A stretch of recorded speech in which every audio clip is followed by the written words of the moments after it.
Marami ang nagtatanong, hiwalay na ba sina James Yap at Michela Cazzola? Pero bago tayo mag-isip ng kung ano-ano, heto ang mga bagong balita tungkol sa kanila.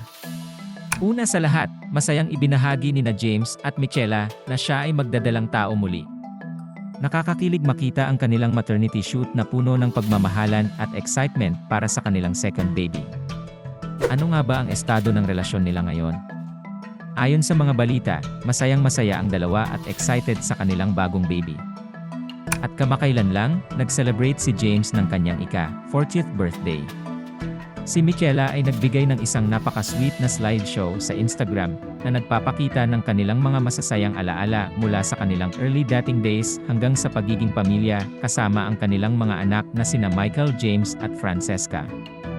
Kitang-kita ang pagmamahalan at dedikasyon nila sa isa't isa at sa kanilang pamilya. Kaya't walang dapat ipag-alala ang mga fans nila.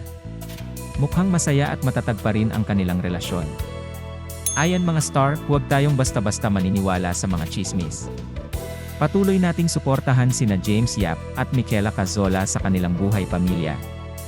Hanggang sa muli, ito ang inyong Star Scene PH.